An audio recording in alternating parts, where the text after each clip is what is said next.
வணக்கம். இப்ப இந்த வீதி இது வந்து ஸ்டேஷன் சவுத் பார் ஸ்டேஷன் பிரதான வீதி என்ன ரைட்.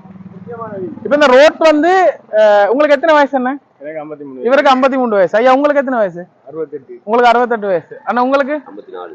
சுஜீவனுக்கு 30. அண்டிக்கு அண்ணனுக்கு ரைட். இவ்வளவு வருஷமாக இவங்களோட வயசு இவங்களுக்கு நினைவு தெரிஞ்ச காலத்துல இருந்து நீங்க நம்ம இங்கேயே வாழ்றாங்களே, இப்ப வரைக்கும் இந்த ரோட்டு எதுவுமே செய்யப்படல. அப்படிதான் இந்த ரோட்டு உங்களுக்கு நினைவு தெரிஞ்ச காலத்துல இருந்து இப்படியே இருக்குது. இப்ப இந்த நேரம் இங்க ஒரு சந்தேகம் மக்கள் மத்தியில வலுத்து இருக்குது. என்னன்னு சொன்னா இந்த விஷயத்தை வெளியே கொண்டு வரும்படி இந்த மக்கள் சொல்லி இருக்கிறாங்க.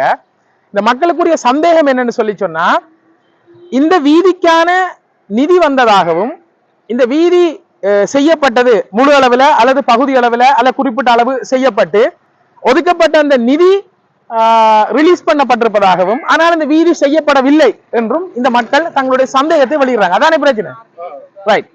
இப்ப நாங்க இது தொடர்புல ஆர்டிஏ உண்டு, ரைட் டு இன்ஃபர்மேஷன், அதாவது தகவல் அறியும் உரிமை சட்டத்தை நாங்க பயன்படுத்த போறோம். இப்ப தகவல் அறியும் உரிமை சட்டத்தினூடாக எந்த ஆண்டு எவ்வளவு நிதி இந்த வீதிக்கு ஒதுக்கப்பட்டிருக்கிறது, அதிலும் அண்மைய காலத்துல குறிப்பிட்ட சில நிதி ஒதுக்கப்பட்டதாகவும் சொல்லப்படுகிறது. அந்த உண்மைத்தன்மை அந்த தகவலை அறிந்து கொள்வதற்காக நாங்க தகவல் அறியும் உரிமை சட்டம் ஒன்றை போட்டு இந்த விடயங்களை அறிவதற்காக இருக்கிறோம். எனவே தகவல் அறியும் உரிமை சட்டத்துல வரக்கூடிய அந்த விடயதானங்களை வைத்துக் கொண்டு அடுத்த விஷயங்களை நாங்க மூவ் பண்ணி போகலாம், பார்க்கலாம். எப்பப்ப எவ்வளவு நிதி வந்திருக்கு, என்னென்ன வேலை செய்யப்பட்டிருக்கு என்பதை அப்படி செய்வோம். சரிதானே?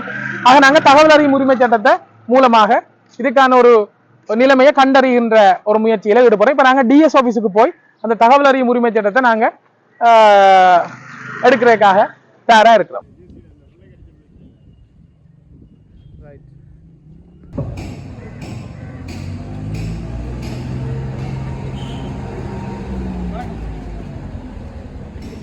இப்ப நாங்க மன்னார் டிஎஸ் ஆபீஸுக்கு வந்து உரிய அதிகாரியை சந்திச்சு இந்த தகவல் அறியும் உரிமை சட்ட விண்ணப்ப ஃபார்மை பெற்றிருக்கிறோம். இப்ப ஆர்டிஏ ஒன்று போட்டிருக்கிறோம். இந்த ஆர்டிஏ போட்டபடியால் ஆர்டிஏ ரிசல்ட் என்ன சொல்லுன்றதை பார்த்து போட்டு அடுத்த கட்டத்துக்கு நாங்க போகலாம். ஆர்டிஏ இப்ப நாங்க போட்டிருக்கிறோம்.